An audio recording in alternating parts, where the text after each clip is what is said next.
Okay, hi, welcome everybody to the final lecture in our general lecture series this summer. Unfortunately, the final one, but a very exciting topic today, and I'm delighted to introduce a trio of invited speakers. And I'll tell you just a little bit about each of them, and then they will do their presentation today. So we have Zoya Apevalova from St. Petersburg, who is at the Herzen State Pedagogical University of Russia, our partner in this larger school project, her institution. She's an expert in environmental management and educational projects management, and an associate professor at the UNESCO chair on science of education at the Herzen Pedagogical. She's an advocate for women's right to education and president of the Federation of Graduate Women of Russia. So that's Zoya, and I believe she'll be the first speaker. Is that correct? Yeah. And who will be the second speaker? Nikita or Sudha? Okay. So our second speaker will be Sudha Srivastava, who's a public policy research professional with specialty in education and gender based in London. She's the director of Multi-Academy Trust of London and president of the Young Members Network for Graduate Women International, which is called, I gather, GWI. She is also the alternate coordinator of international relations and convener of European relations for the British Federation of Women Graduates. And she has her MPhil from the University of London. Our third speaker is Nikita, who is an engineering educator at the Dyson Institute of Engineering and Technology, with a decade of intersectional experience in teaching, entrepreneurship, and research. She has a doctorate in electrical engineering from University of Cambridge and a Schlumberger postdoctoral fellowship from University of Oxford. So that is just a little bit on each of them, and I'm sure that they'll tell you more. And they're going to speak to us today about international resources for women's community collaboration. So please welcome our three speakers and take it away.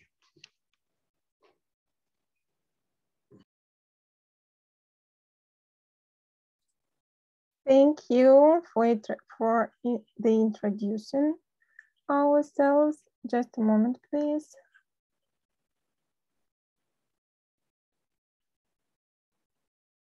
Okay, is it okay now? Can you see my screen? Great, thank you. Thank you for the invitation to your wonderful events. I believe it's really wonderful because when I was a student, we had no such events. And it is very pity we had no Zoom or something, so it was only offline conferences. So I'm very happy for the students who can attend these amazing events and these amazing lectures. And thank you very much for my co-speakers for telling me yes when I called and asked them about a favor of being my co-speakers for this lecture. Well. Let me start our lecture, which is devoted to the international resources for women community collaboration. We would like to make a presentation based on the cases of Graduate Women International because we are all, Nikita, behind me, we are the members of Graduate Women International, and we consider this to be a real privilege and a real gift for ourselves to collaborate inside of it and with the help of the resources of this organization. Let me start not from the content, because you will see everything during the lecture, but from a few words about myself. Thank you for the introducing me. John told almost everything I would like to highlight about me. But I think that the most important position for me, the president of Federation of Graduate Women, I have been a coordinator of international relations in this NGO during 12 years before I became president. So my life is very close connected to this NGO and to the values of Graduate Women International we will talk today about. The other things you can see at this slide. And on this slide, the description of my friend, let me tell. So Nikita Hari, she has been to St. Petersburg 2 years ago. We were very lucky to organize a conference where we could invite our partners from different countries. And it was offline conference, thanks God. So we know Nikita Hari very well from Graduate Women International. And for me, it is very important that she is STEM ambassador in different fields and in different countries. And she was one of the top women in engineering, in science, and science in Great Britain. So I value her opinion very much and hope you will also after this lecture. And Sudha Srivastava, she is also a friend from Graduate Women International, and she's doing very interesting and very hard work because she's the leader of Young Members Committee of our NGO, global NGO. So she has to encourage young women from all over the world to be active, to be helpful, and to get from the NGO like VNYI as much as possible. It's not an easy aim. I can tell that being a leader of NGO here in Russia. Let's come to the intro to the presentation. I would like to start from the very personal thing. Because here you can see a lady who was one of the first ladies who graduated from the medical university at the beginning of 20th century. And for this her decision, she was cursed by her father. He was a wealthy merchant who believed that the university woman was a disgrace to the family. Why is it personal? Because this beautiful woman was my great-grandmother. And the other very personal thing for me is about these two ladies. The older one is my grandmother and the younger one is my mother. The older one, her name is Elena Vladimirovna Vladimirskaya. She was the doctor of geology and mineralogy. And she was one of the first, she was the first female professor at the Geological Exploration Department at the Leningrad Mining Institute. So she was one of the ladies who were supported by the USSR in their desire to be STEM ladies, to be STEM women, and to be to give their very unique input to the science of USSR. So even my family history shows that just 100 years ago, it was difficult for a woman to get high education and make a career in the STEM field. But now we live in a very different era where there are so many possibilities for women. So I think that we should make a little observation, a small observation of these possibilities in more detail now. So the first thing I would like to tell that I think that you all are well aware of Sustainable Development Goals that were proclaimed by the UN. Goal 5 focused on gender equality, but all the goals can be dissected from the gender point of view. And here you can see the attempt of doing this. This was the document, the Gender Snapshot 2020. In general, this analysis has very correct accents, and I'm very agree with what we are seeing here. If you look at the description of the goal 5 and more detailed study of gender issues in other 16 goals, we will notice that only very obvious issues are being discussed here. So you can see the accents here at this slide. And what about considering less obvious but equally important tasks? For example, the collaboration of women around solving the problems of building a high-tech and friendly future. Without women scientists and skilled workers with high education in a wide variety of fields, these tasks will be impossible to solve. And I think you will agree with me. So the main question we would like to ask, of course, it will be kind of rhetoric questions. What can we do to make the agenda of the Sustainable Development Goals working in the field of interests of graduate women?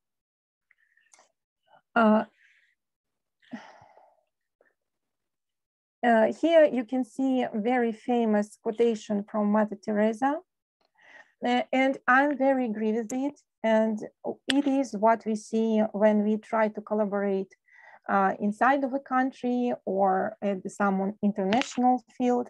I think that really together we can do much greater things than if we act alone.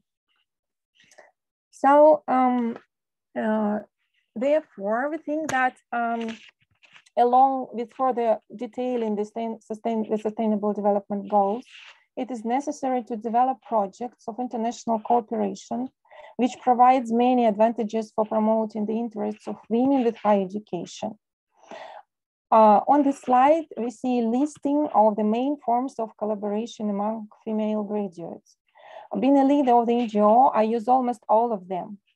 But I consider that the most effective ones from the point of view of achieving the certain results are the projects and grants collaboration. And this is what we are trying to do in Federation of Graduate Women in Russia. We are trying to collaborate people among projects. We try to invite other women and involve them to the certain work over the project. And now we are at the stage where these women take responsibility for different projects. I am not anymore a manager of all the projects of my federation, and this is a real gift for me. For example, we have a wonderful lady who is the manager of the marathon of webinars, which are devoted to the STEM education. We have women that create wonderful and for me fantastic competition for women in science in Siberia. We have women who want to take some responsibility for educational project and so on and so on. So I'm very happy about that. But everything we see here is really working instruments. So it, of course, will take a lot of time to try to explain what is their special things, what are the special things about all of these listed forms of collaboration. So let me go further. The next two slides present resources for collaboration of women in science and education. And I would like to kindly ask you to write plus in the chat if you know any of these organizations. You will see the other ones at the next slide, and minus if you have never seen them or never heard about them before this moment. Thank you very much. There are a lot of different resources and different possibilities for women to collaborate. I don't know if it is enough or not, but there are a lot of ways how to collaborate with the help of what have been done, with the help of certain NGOs, organizations, conferences, forums, and so on. So for me, it is very important to mention that we have here Women in Science, which is section at the in different events in UN that are devoted to the status on women. I was a participant of one of such events in Geneva in 2015. I was a speaker of this session. It was a big great honor for me to be there and to represent Russia at that conference. And I think that this really gives us a hope that the issue of women in science and higher education will become the focus of the Sustainable Development Goals very soon. Maybe it is happening right now. This year, me and Sudha participated to the UN New York Commission on the Status of Women parallel event on the issues of girls and women in modern education in pandemic conditions and what is going right now with the education and the issues which women face every day in this field. Here you can see Graduate Women International, which is considered to be one of the most global organizations which united women from all over the world, graduate women. As this NGO started its activity 100 years ago from the name University Women. So there are a lot of university women from the high educational institutions from all over the world. But we have also women from medicine field, from everywhere. And it is also very important to mention that there are a lot of ways for collaboration of women in STEM. While women make up 47% of the workforce, they represent only 26% of people who work in STEM. You know, the STEM unites the fields like science, technologies, engineering, math, IT, and so on, robotics, and so on. Further, only 12% of female college students will graduate with a bachelor degree in science, and only 3% will continue to work in STEM field after 10 years after graduation. So it is extremely important to support STEM women collaboration. And I think that the project Million Women Mentors is just amazing in this, because it unites a lot of women from all over the world who are ready to support women activities in STEM. The most of them do it for free. So I think it's amazing opportunity for the STEM ladies to improve their skills and to get some career opportunities in the future. And here also I would like to mention Women in STEM, because I was a part of this organization as an ambassador during 2 years. Now I hope that one of my students will take this position and be ambassador in St. Petersburg. They are very open. They would like to communicate with anybody who call them or write them. So if anybody of you work or plan to work or maybe study STEM, it is for you. It is amazing possibility to be in a global community of women who are engaged in different actions, in different practical events, in different conferences. It's just great. So thank you. Sorry, I don't see the chat. No, I see the chat. It's only 2 pluses. So I believe that all other students wanted to put here minuses, but were too shy to make it. Okay, thank you. I'm very glad that 2 persons of you know these organizations. John, hello. Wonderful. Okay, and I would like to give the floor to Sudha Srivastava, who will talk about GWI cases. Thank you so much for your attention. Thank you, Zoya, and greetings from London, everyone. How is everyone doing? Can you hear me properly? Okay, cool. All right, so let me try sharing my screen.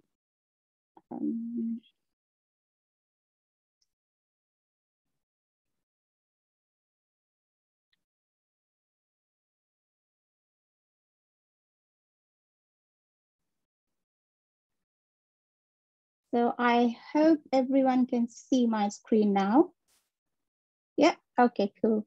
All right, so as John and Zoya has already talked a lot about me, so I will not repeat. One thing I would like to say that I love working for education for women and girls. And that's my lifelong motive, I guess. And I so enjoy that.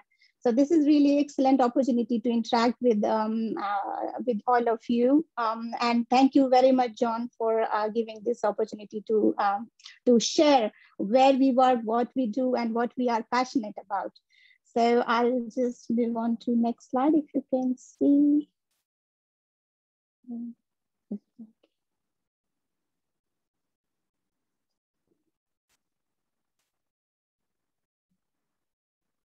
Can you see my screen? Slide 2. Yeah, okay, cool.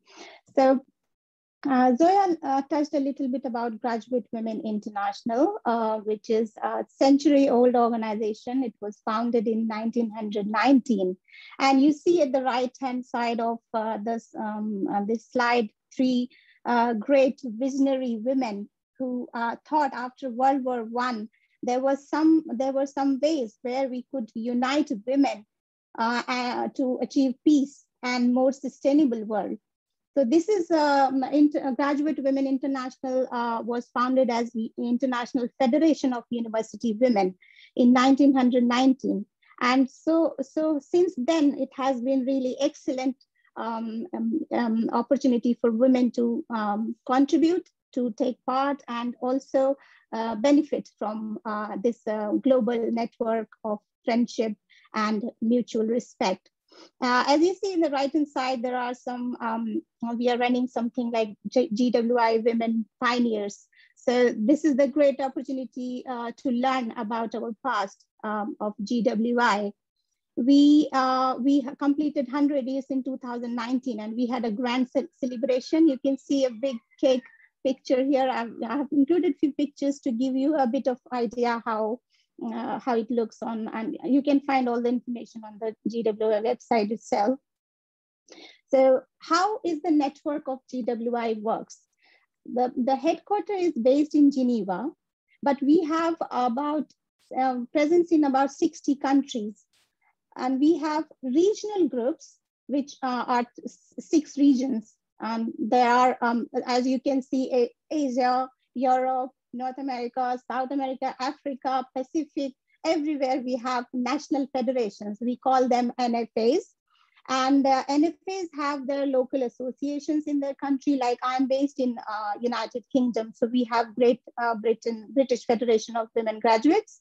And by becoming a member of your NFA, you actually become member of this regional group by default, as well as member of GWI. So this is really a big chain of network you can benefit from. What GWI does is basically it is a membership-based organization, but we have volunteers and experts who can provide solutions for all age group. I would say it's intergenerational. There is no boundary of age that you cannot join. You have to be just university women, have a degree, and you can join. So anyone is thinking, considering while I'm talking, go ahead for that. One more thing I would like to mention about in detail is that GWI has triennial conferences.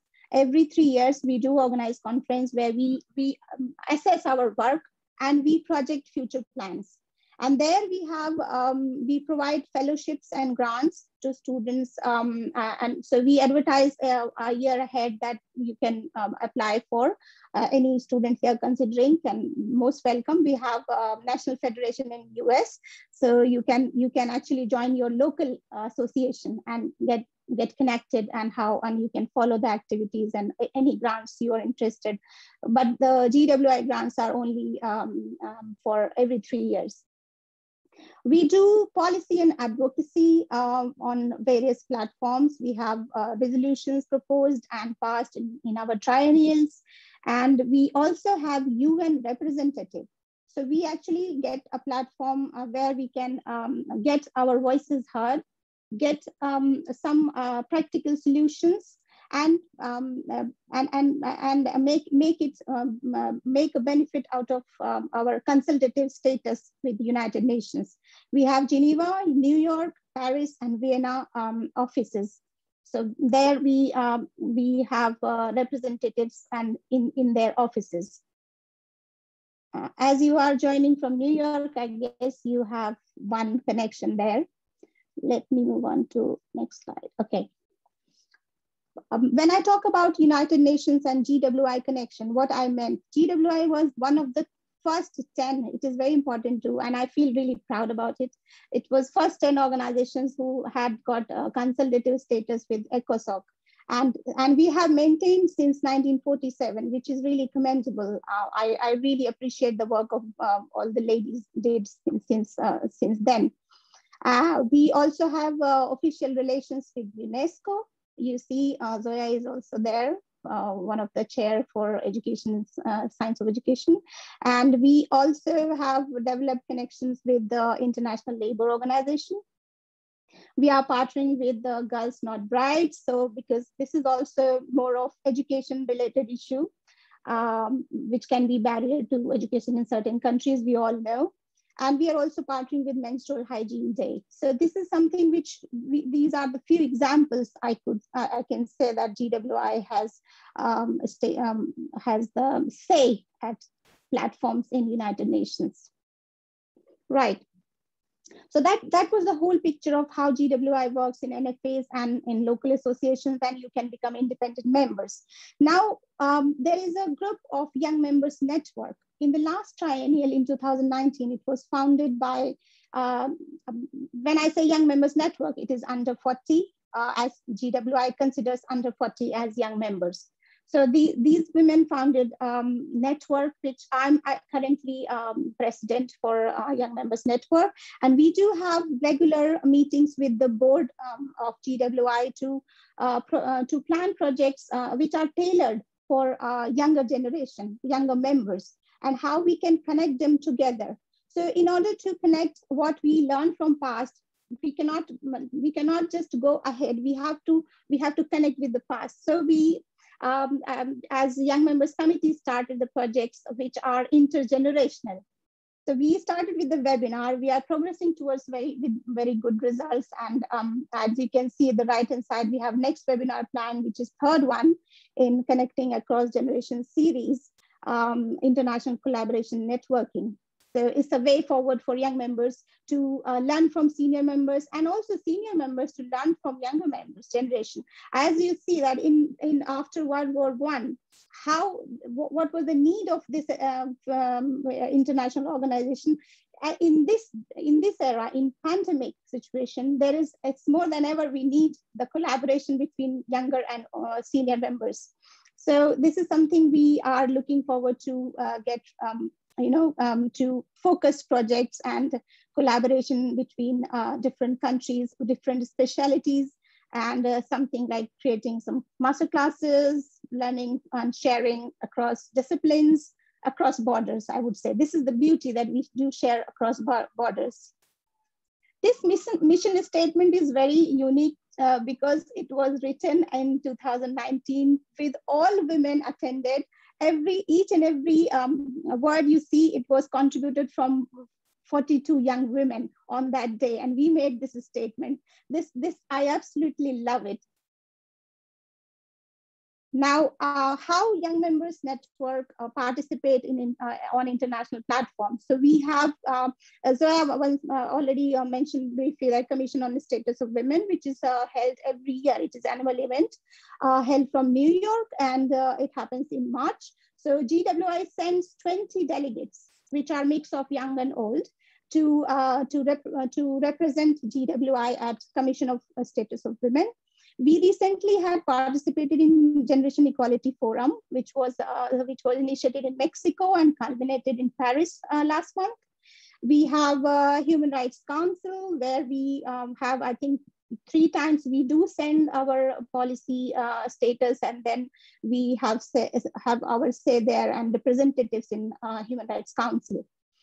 Further than that, we have national federations events which are open to all other federations to join and participate. And some of the projects we are running through GWI, which we call GWI Marketplace. Marketplace is why, because there is nothing involved as monetary, but it is marketplace where we share our knowledge and skills. We organize sessions for other people, like CV writing, careers, early career education, language classes, meet and greet sessions where you meet other people with other countries. So they are regularly organized. This is very, very popular. It has been very popular during the pandemic because we held it virtually. And so this is something which we are which we look forward to young members to enjoy the being member of GWI and their representation on international platforms. I would say this is a great opportunity. There is a link here. If I will try to post it in chat, this link, so you can see in detail about GWI. At the right hand side, at the left hand side, you see there is a UN ECOSOC Council Youth Forum. I have put my picture there because recently I represented GWI, and it is also held annually. That is an excellent platform. I would recommend for all students, undergrad, postgrad, PhD, because this is something where you actually get involved and do something in all sectors, all subjects, all fields you are working. So go for it. ECOSOC Youth Forum. It happens in end of March or early April every year. Well, so this picture, I love it. This is my motto for Young Members Network: we rise by lifting others. And I would like to pass, I would like to stop myself here and pass the floor to Nikita and see how we rise by lifting others. If you have any questions, please type in chat, or if you want to ask anything now, I'm happy to answer, or we wait for Nikita to finish. So as you go, John, I mean, it's up to you entirely. Thank you very much. Thank you very much. Let's go to Nikita, and then we'll have some discussion and questions at the end. I think that's probably the best way to go. Yeah, take it away. Thank you. Okay, great. Thank you, John. Thank you very much, Sudha. Can everyone see my screen, and am I loud and clear? Perfect. Just give me a second. Right. Okay. So I am very delighted to be here today discussing the power of women's collaboration and networking with GWI as its heart, with its distinguished panel, Zoya and Sudha. Thank you for having me. Special thanks to John and team for the invitation and for organizing such a talk. As a champion for girls' education, especially in STEM, I'm very pleased to be sharing my thoughts on the significance of Women's International Organization. Here we are focusing on the Graduate Women International, which you now know that has a rich and strong history, been around for almost 102 years. See, we now proudly celebrate across the globe achievements of girls and women who are leading and fostering a world that works for generation equality. This is happening despite the harmful gender norms that are influencing women's lives. We are breaking barriers in spite of stereotyping and exclusion. So today, more girls are attending and completing schools and gaining access to professional skills they need to excel for themselves.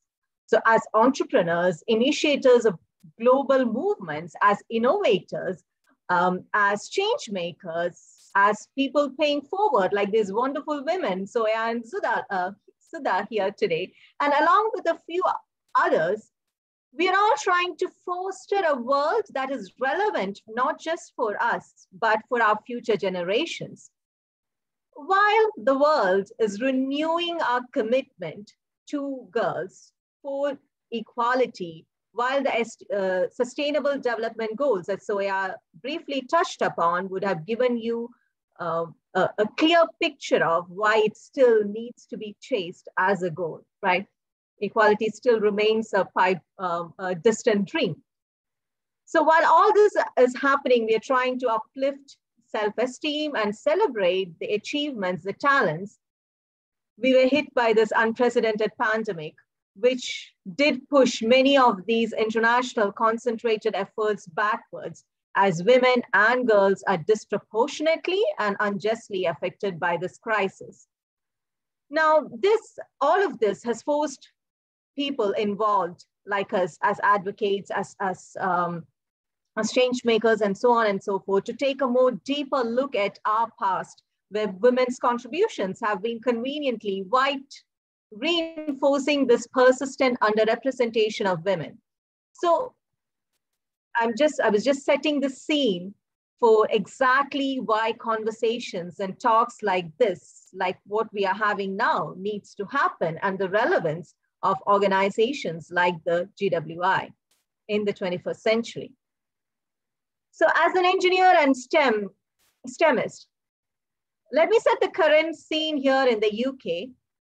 You would have noticed that Zoya did touch upon the different aspects, the different statistics. You know, most of the time we just remain a statistic, and it has been the case for so long. So even in the 21st century, when we talk about science, engineering, and technology, colonizing Mars, you know, we even have a strategy to colonize Mars. But it is really unfortunate that all these fields is still seen as a majorly male-dominated field.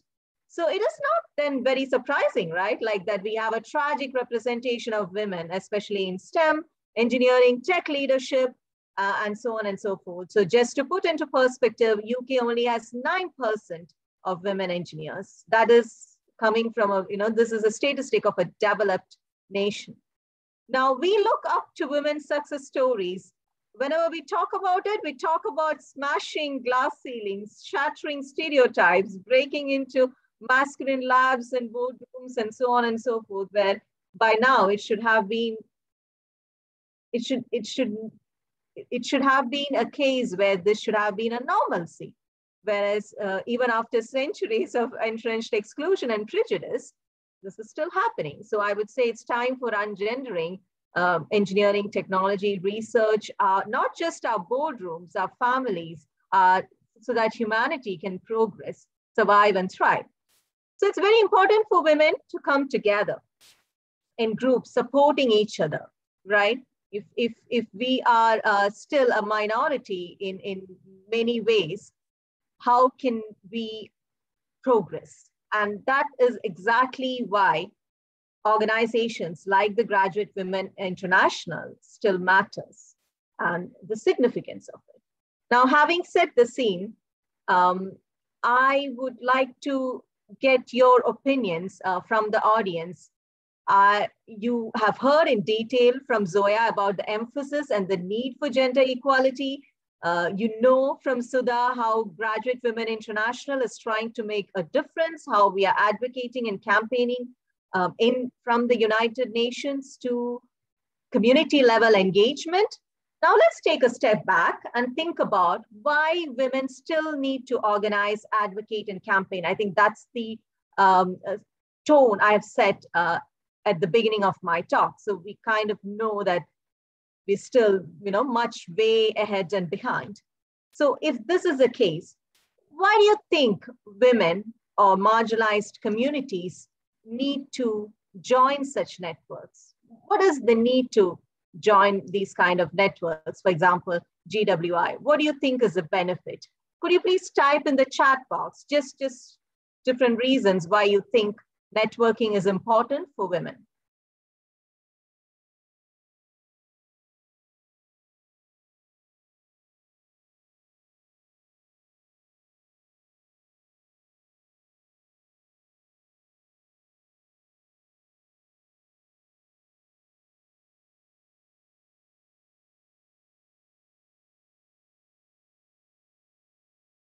I can see that some people are typing, but it's not coming up in the chat. Okay, I can see some stuff coming up. So people, Zoya has pointed out that it is to make useful connections. It is to establish projects or work on projects. And Anna has also picked up on a very good point, which is collaborative working. Is there anything else that people would like to add to?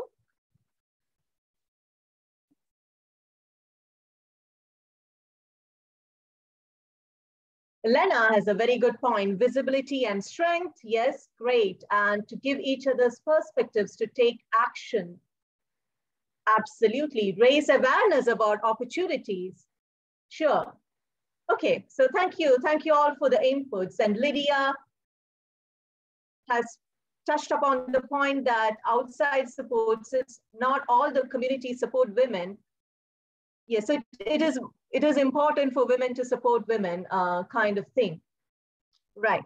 So thank you for all the inputs. Just keep populating the chat box. If you have something, I will pick up on it later. But just to collate, and just like you all have rightly recognized the need for networking, let's just summarize it. And I'm sure you can all agree that for furthering the cause of education and upliftment, it is really important for us to come together, not just for international collaboration. You get exposure, which John has picked up on, and at the end of the day, it promotes sisterhood, networking, and so on and so forth. And so why is it important also to, like Sudha pointed out, we need to lift each other up. And I think that is where the significance of the power of the pack matters, because generally there is this stereotype or this very wrong notion that, oh, we need to reverse a stereotype that women don't support each other. I think this research that shows women in particular benefit from collaboration over competition. So study after study shows women who support women are more successful. So, you know, like all the data supports these kind of networking. And also just to touch upon the point that when you think about networking, this power in relationships that extends beyond any generic introduction. So when you create connections based on your shared goals and interests, you'll be more successful, not just in your professional friend, but also in your personal aspirations and goals, because you would connect with people that way much easier in an informal setting. And simply, you know, putting yourselves in environments that gives you the opportunity to meet with peers, to get to know each other, share experiences, all that can be a game changer.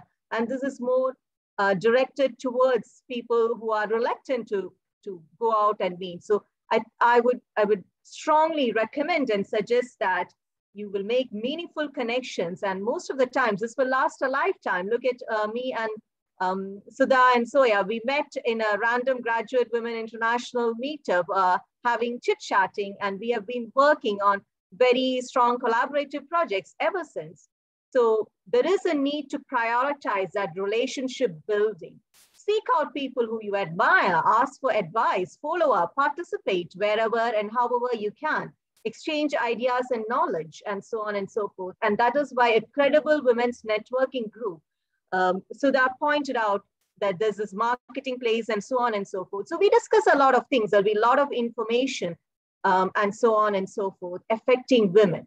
So whenever a group of supporting women get together, I think it stimulates creativity, and it's an inspiring experience because it enables you to appreciate people like you who are going through similar experiences as well. So with all that background, these are all the reasons why, for me, joining a women's networking group like the GWI helped develop new contacts and so on and so forth.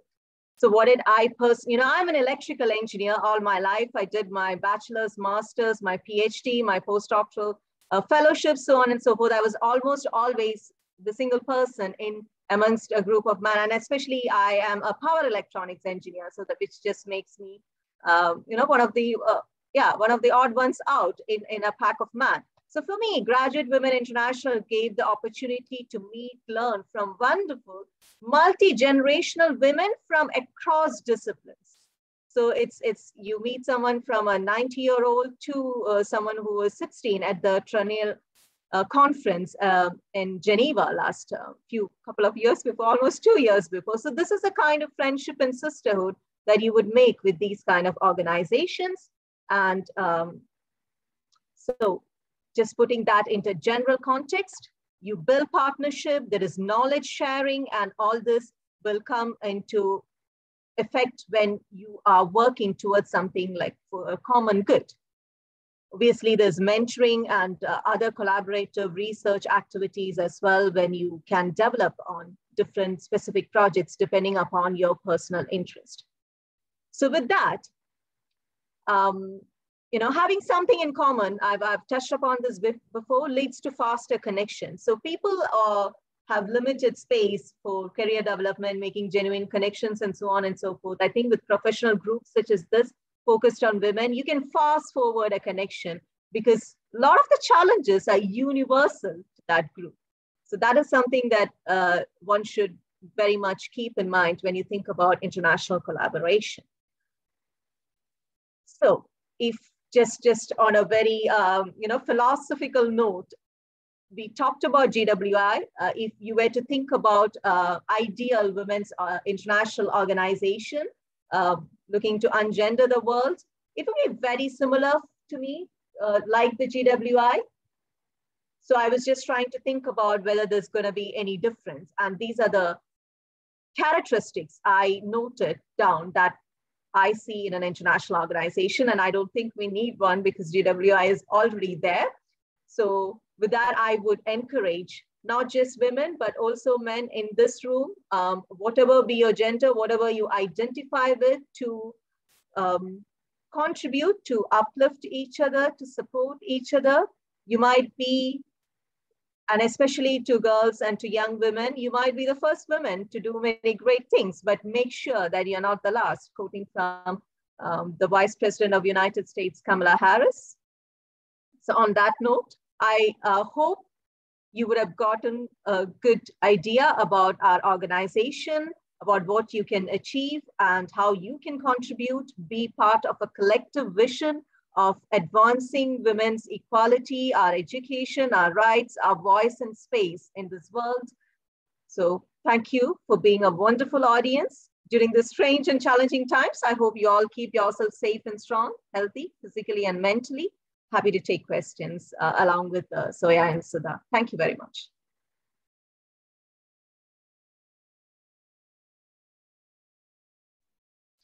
Thank you so much. Thank you. What we can do is just see if anybody has any comments or questions about your work, and some maybe in the chat box. And if it's all right with you, we'll post the slides of all three presentations for the students after. Is that, yeah? If you could send them to us later, so we can post them so that students can get the web addresses and can take an interest in and find out more about these organizations. Any comments or questions out there? Don't be shy, people.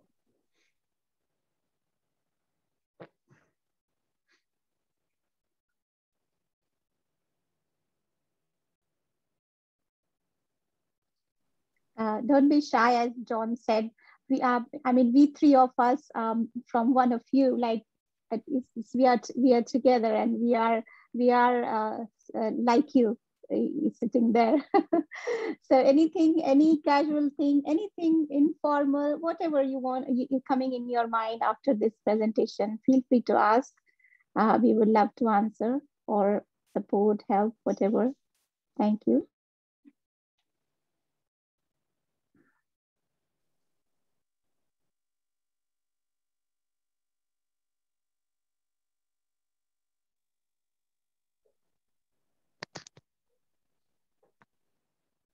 I can ask something while we're waiting.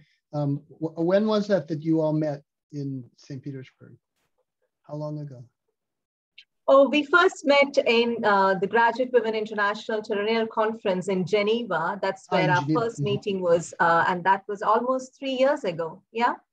Mm-hmm. And then, obviously, we built that connection. The young women's network was a byproduct of that meeting, and Sudha and others, took lead on that.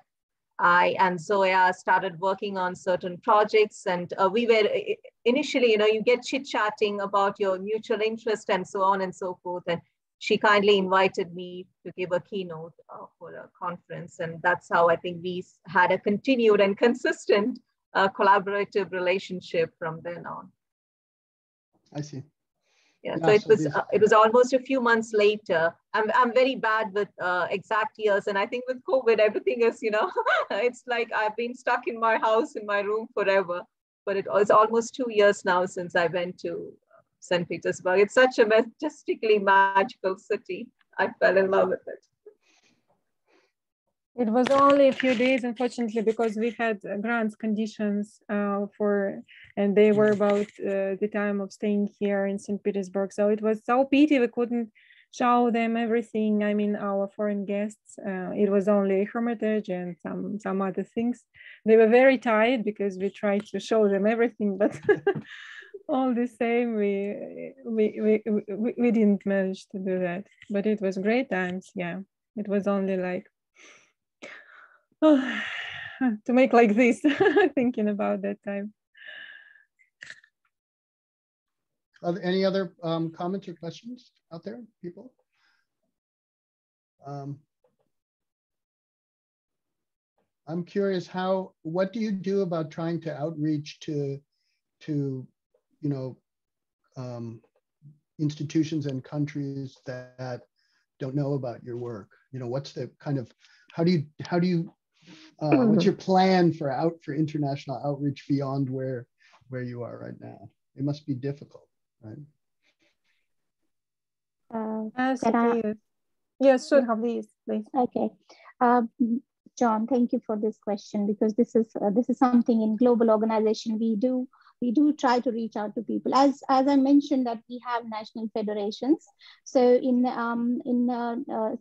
about 60 countries, we have this NFA established, and NFAs have their own update newsletters. They propose policy resolutions. Like here in British Federation, we do propose policies, and then we pass in our AGM, and then we approach to government to on certain issues related to women or overall education sector. So this is how national federations contribute towards reaching out.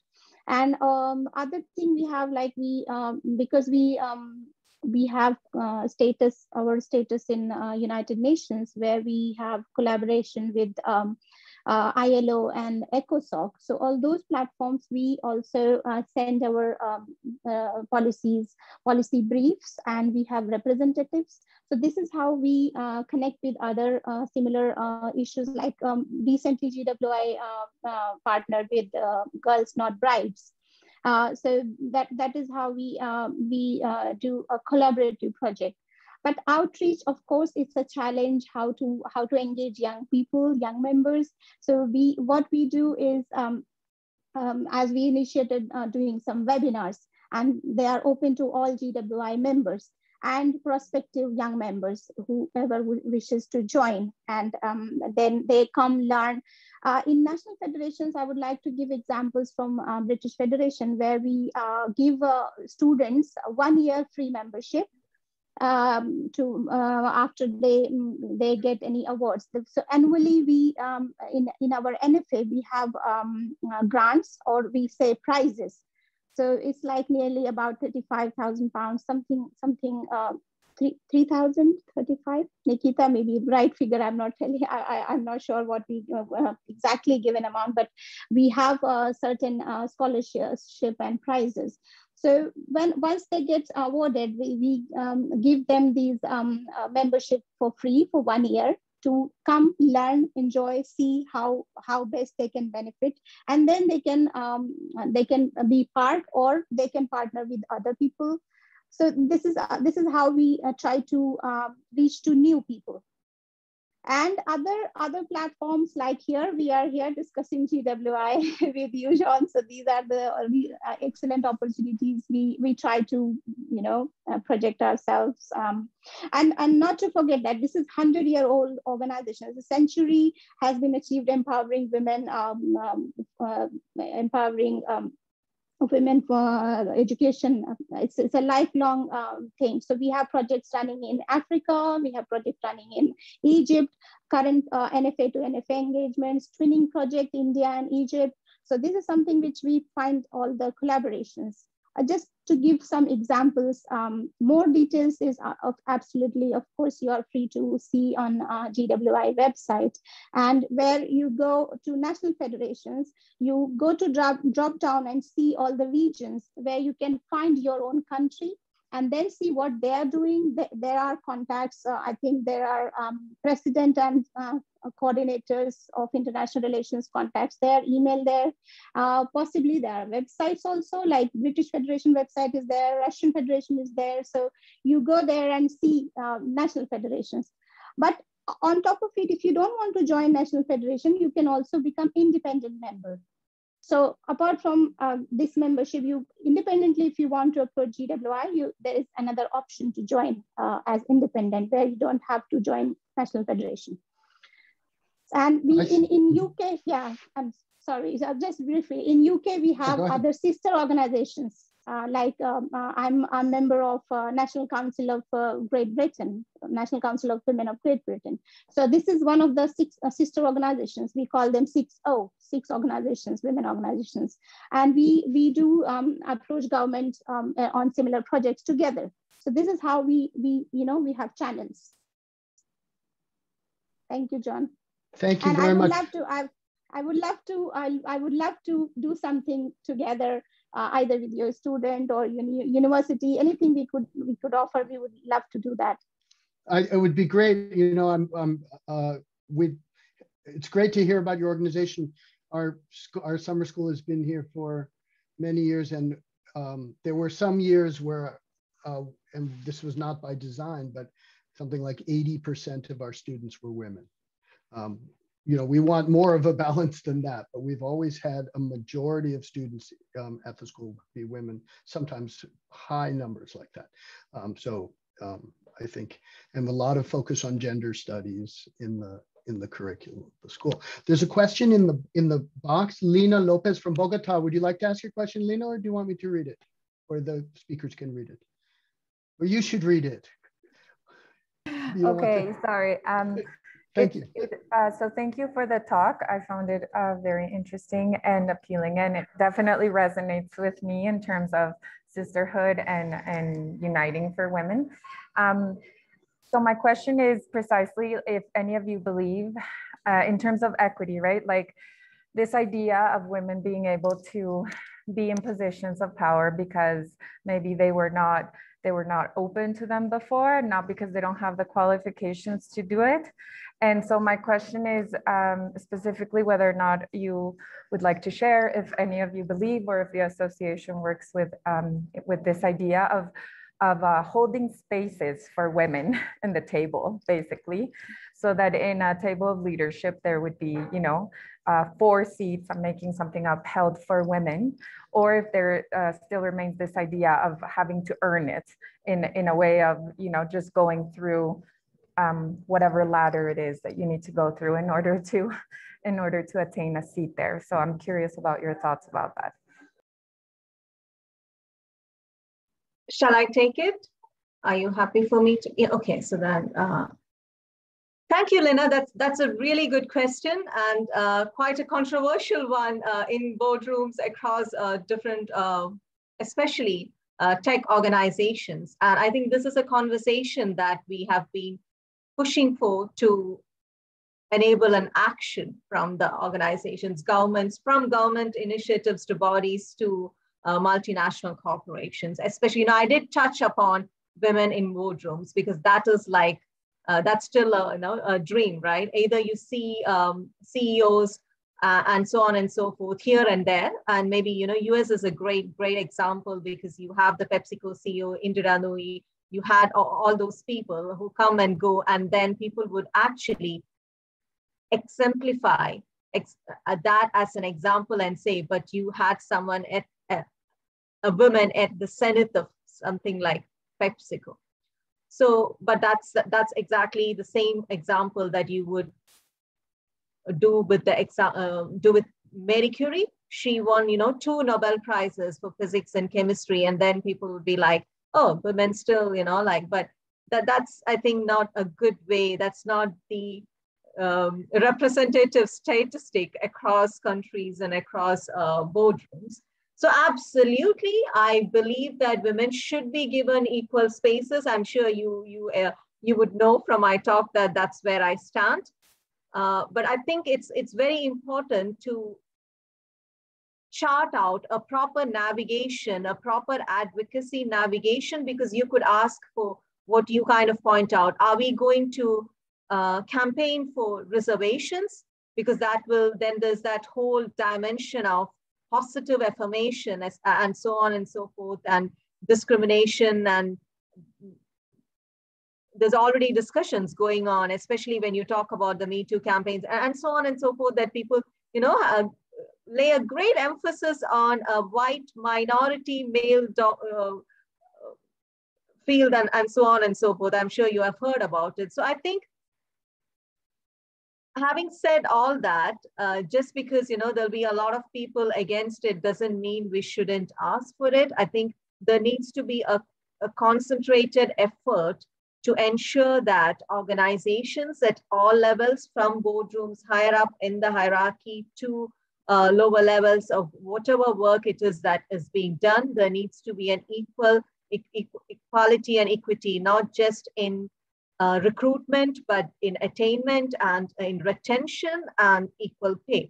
So I would say that across different organizations, and we need to have a proper policy and governments, and that's where I think GWI and organizations like this will play an important role in advocating, championing for this case. And like you kind of touched upon, it is really not fair to expect women to have been historically, consciously,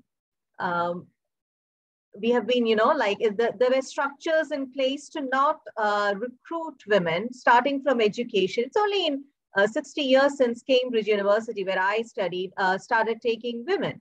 So you can imagine, so don't complain about women not getting, Nobel Prizes, because we were denied education. And the same goes across to all levels of working and leadership. So if you have denied positions, if structurally it has worked against us, I don't think there is anything wrong in saying that you need to have a certain statistic of women in the leadership, not that it should be based on tokenism. It should definitely be based on merit. But I think if you have a rule saying this percentage of the panel or the leadership should be represented by this specific gender group or minority group or whatever, I think organizations will try to address that, and goes from multinational organizations to universities. I think if each and every organization decides to take a stand and have a policy in place and act on it, there will be a concentrated change. Having said that, it's also important that it's not just recruitment, it's not just hiring that needs to change. There needs to be also provisions in place for carrying responsibilities, parental leave, and all those physical dimensions of you being from a different gender, how your organization works and is based on, and so on and so forth. All that matters to women when it comes to retaining women in those roles. So I think there needs to be a very holistic approach, starting from the top to bottom, across governments, across universities, across all the organizations in the world. And it is not wrong, in my opinion, to state that you need to see women in leadership roles. That's my opinion. Thank you. Can I quickly touch? Thank you, Nikita. Can I quickly touch, Lena? Thank you very much. This is so interesting question. Me being in some of the leadership roles and how struggle happens, during getting to those positions. It's not given. On the table, if there is no chair in the boardroom, you have to bring your own chair, make your own space. So basically, you have to start from there. That you have to make it to there. Like institutions institutionalization of these things have been always a problem. In recent, I would like to mention GWI in this year's CSW, that is Commission on Status of Women. We had the theme of women's life in decision-making roles. So we actually advocated everything from all aspects. So GWI does work for that, and then we advocate for specific roles in place. If not talking about reservation, but giving all not creating the biases that you cannot do this job. What happens? It's a bias. Here in UK, we have I'm part of one of the campaign, which is 50-50 Parliament.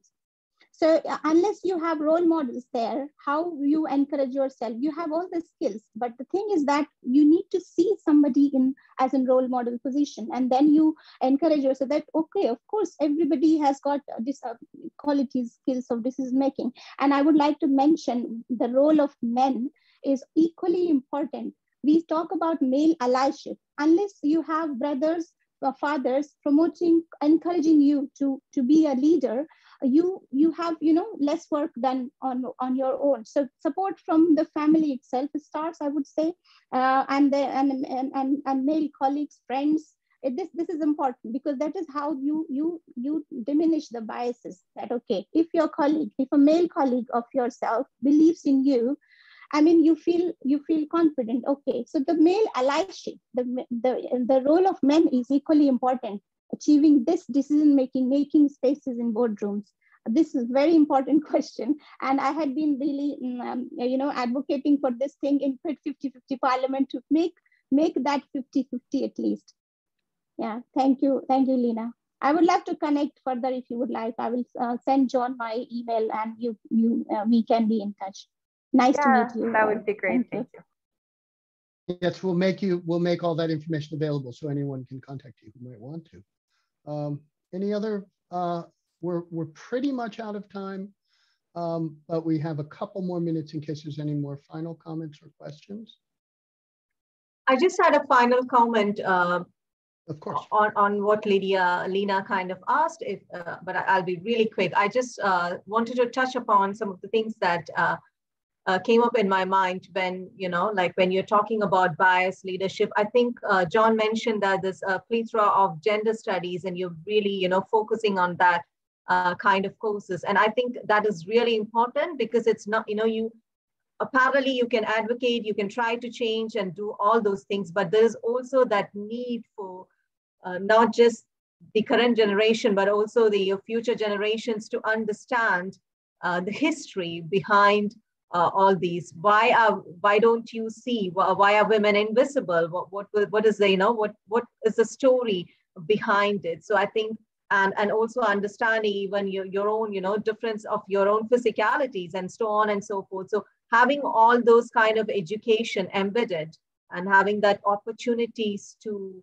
understand oneself and one's gender and other genders better, especially in a very diverse, from a diversity and inclusion point of view, is also very important. So I'm glad that you have these kind of structures in place and courses that is promoting gender studies. I think that's really key.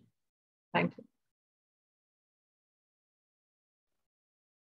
Thank you. Any other final comments? Anything else?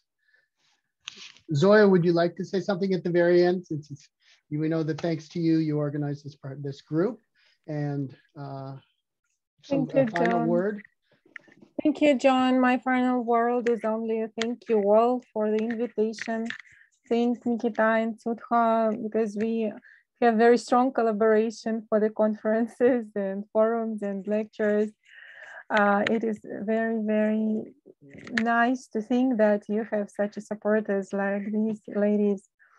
And I think that such a conferences is one of the ways you're asked about, John, how we involve other countries and other members. We involve through such conferences, through different exhibitions and so webinars.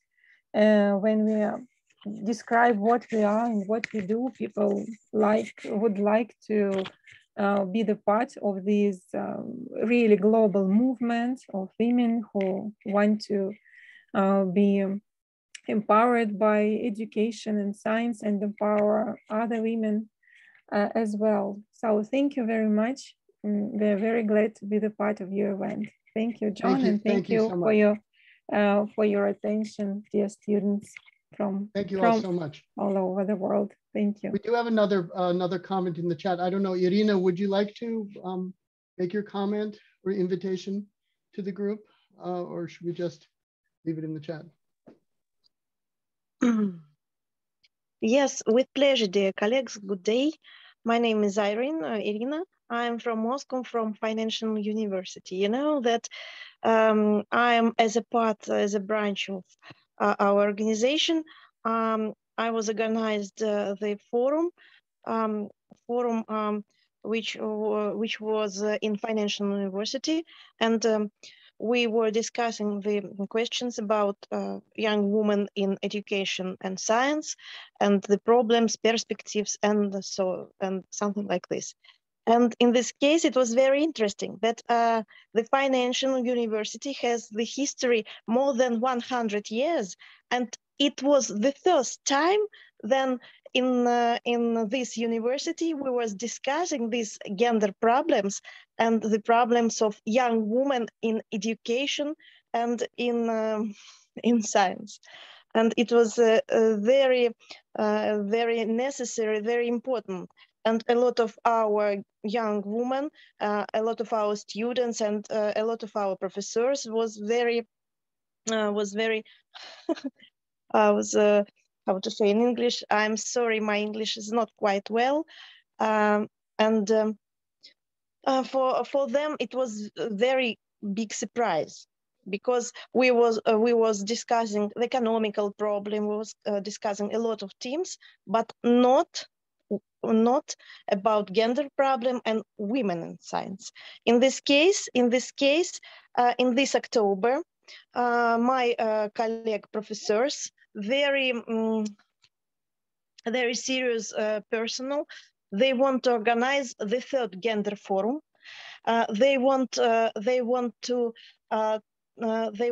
take to invite our government and government departments and a lot of very serious persons they want to invite. And also I invite you because because the last years COVID and the problem was change our world and change our system. We have a lot of problems with education in Russia. We have not problem, just we try to find the new way, the very interesting way for our students, for our girls, and for our young members. And we want to find and discussing different methods of studying, of education, and we want to discuss, and we want to take a lot of others' experience, yes, and we want to find the good way for us. Thank you very much.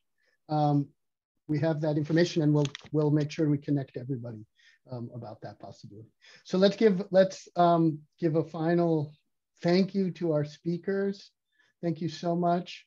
We will, if you could send your slides, we will post them. We will make them available, and your contacts available if you're okay with that. And you're welcome to join us for the closing ceremony of the school on Friday at the same time.